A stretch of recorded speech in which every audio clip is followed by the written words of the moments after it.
people, how you doing? David Taub here, co-creator of NextLevelGuitar.com. How you doing? Hope all is well, and I hope your guitar journeys are going famously. Today, you're going to learn all kinds of lead guitar devices. So that's going to start you taking scales, which are the building blocks for licks and lead guitar lines, and taking them and doing musically interesting things with them. And you'll see me doing that a lot when you see me playing over the jam track, where I'm really working the notes using slides, vibrato, bending, hammer-ons, trills, double stops, all kinds of things that add interest and texture to your lead lines. And I'm going to go over a bunch of licks in this lesson where you're going to not only learn the devices, but we're going to string them together so you can start to see how it works as we combine two scales. But before I forget, if you would like a free video lesson that's not on YouTube, a longer lesson where I really show you some expanded scales and how to use them and tremendous amount of licks, and a coinciding ebook too, I'll give you two for free. If you want that, click on that link in the text box below this video and I'll send you a free video lesson and a free coinciding ebook, all for free from Next Level Guitar, so be sure and check that out.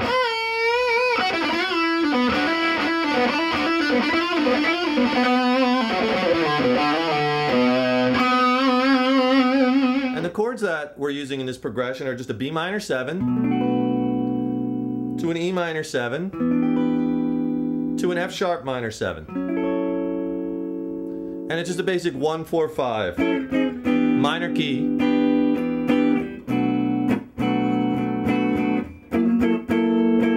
And the turnaround chord is an F sharp 7 sharp 9.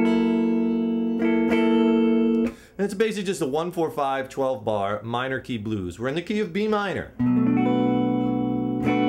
So here's the 7th fret. We're in the key of B minor, and we're going to combine two minor pentatonic scales and get you playing a little bit more fluidly across more frets. The scale will look like this.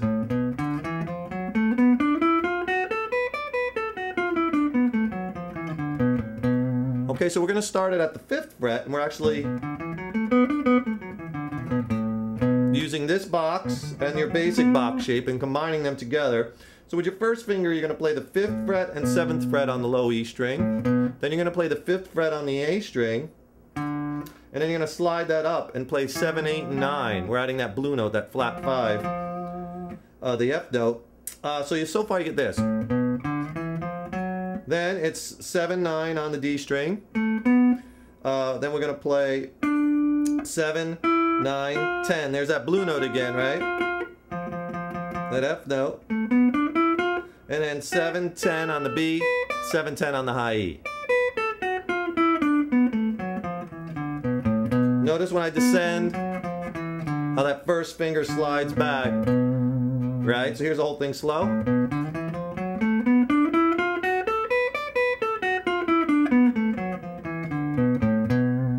And we have our building blocks.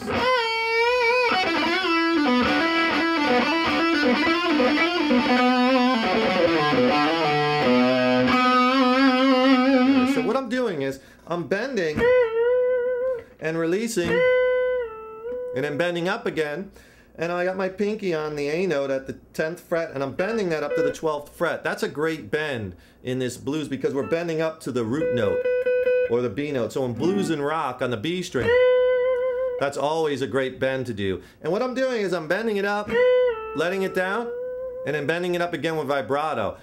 Make sure you hit that B note when you're bending. Always have that target note and pitch when you're bending. So important.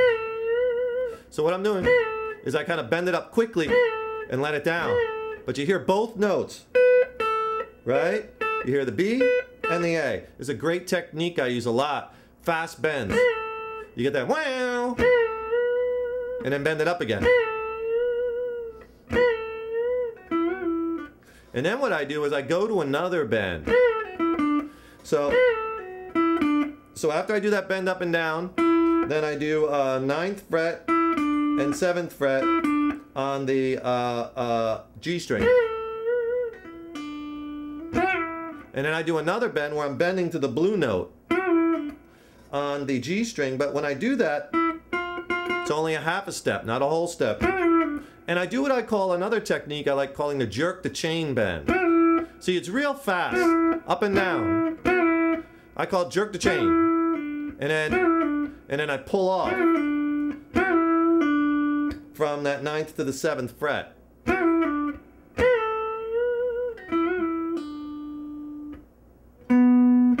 Then 9th fret on the D string. Then I play this double stop. Double stops are just 2 notes at once, barring the G and the B strings, right, at the 7th fret. But then what I do is I hammer with my 3rd finger to get that cool sounding double stop.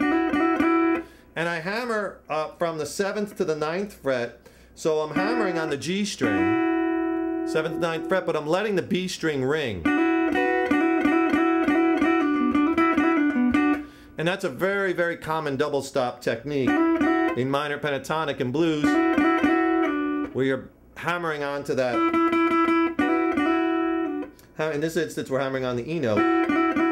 And I do it twice, and then I pull off the 2nd time from the 9th to the 7th on the G string.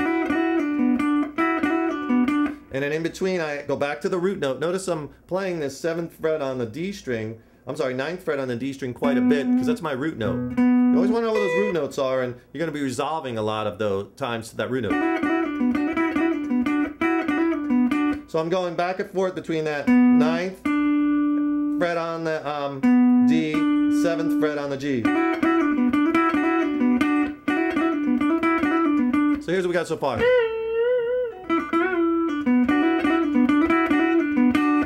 And then what I do is this lick. And that's, I'm sliding. Here's another cool device you could use where you take your 3rd finger. Remember the scale? That's our blue note, right? That F note. So what I'm doing is I'm taking my 3rd finger and I have all 3 fingers down for accuracy. And I go up, slide a half step onto the blue note and back.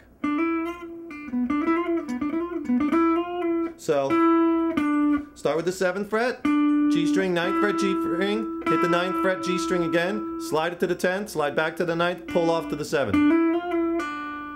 And then back to the B note, 9th fret on the D string, back to the 7th fret on the G string. You can do it twice, 3 times, many times you want, but this is a great little device. So notice all the devices we're learning so far. Bending up, down, up with vibrato, but quick. There's that quick jerk the chain. Here's a double stop hammer.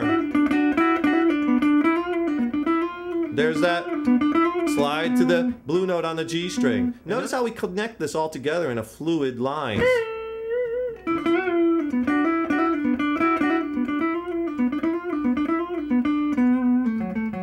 Okay, and now what I'm doing,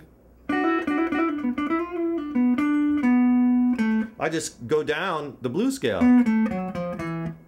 9, 7th on the D string, 9, 8, there's that blue note, 7 on the A string. And then what I do is I accentuate that blue note by hammering and pulling on it. So when I get to that 7th fret on the A string, hammer onto the 8th fret, pull off to the 7th fret. And then I slide it. Another cool little thing I do a lot, instead of playing the notes back and forth, I'll use my 1st finger or 3rd finger to slide, a little different texture. So you get this. So when I get down to the 7th fret on the A, I slide that to the 5th fret, then back to the 7th fret on the low E string, there's my root note.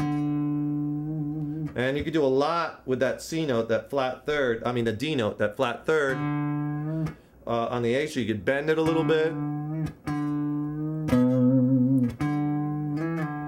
Bend it, slide over to the 5th fret, slide over to the 7th fret, I mean, and back. And then end on that root note, that B note.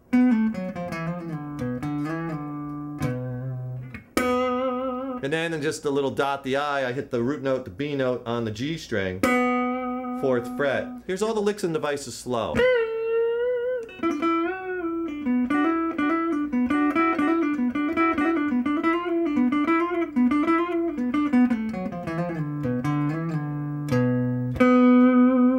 And you can see how they connect together seamlessly. Here's a little faster.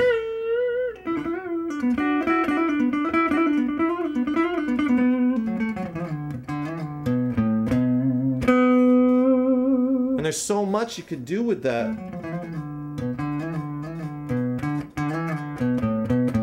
See, now I'm adding in the 5th fret on the low E string. I mean, you can mix and match. It's all right there. There's so much you could do. Just vary the lick a little bit and you come up with hundreds of licks right within just this little combination of these two scales.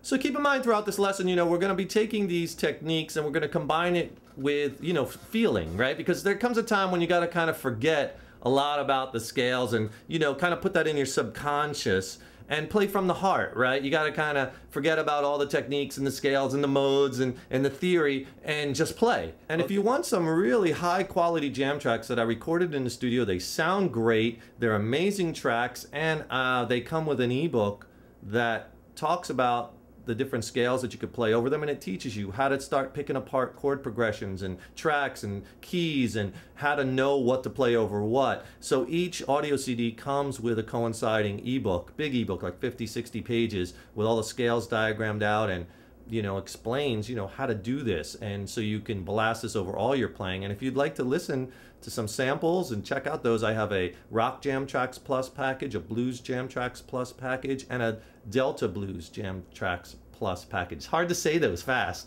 I'll put those links in the text box below this video too, so check those out. It's really the chords that give you the roadmap to what you can use solo and improvisation wise. If you're only looking at the key, it's only going to tell you so much. You really want to start analyzing the chords. And today, this is more of a beginner thing where we're just going to kind of play the same scale over all the chords. But eventually, you want to be able to kind of play hip notes and hip sounding things over each chord, or a different scale or mode over each chord, soloing over each chord independently, treating each chord as a separate event. That's kind of the style that I play in. And you heard me do some of that when I was playing over the track. I was listening for the chord changes and then I was changing what I was doing to land on certain notes over the chords. And I'll do some more lessons using the same track here on YouTube, so be sure and listen for those, and subscribe to my YouTube channel by clicking on that subscribe button, and then you'll be notified because I'll do some more lessons in this key using the same tracks. Be sure to click on the link to get the free video lesson and ebook. Right? And remember too, so important, I can't stress enough that don't get too hung up on key. Know the key, but it's really the chords, and you really want to analyze the chords. And I'll teach you how to do that in coming lessons and also on my full-on website. Be sure and check that out, www.nextlevelguitar.com. Full video instructional curriculum, lessons for beginners, intermediate, advanced, electric, acoustic, all genres of music. It's a great site. Be sure and check it out. Stay tuned for more video lessons where I'm going to be expanding on these principles, right? Keep putting that guitar in your hands every day. I know sometimes, you know, you hit that wall, doesn't seem like you're going forward, it gets frustrating, but believe me, stay positive, you will get over it. Keep listening to good music, keep getting creative, swing for the fences, and I will see you in the next lesson. I'm David Taub, co-creator of NextLevelGuitar.com. You're the good people. Rock on.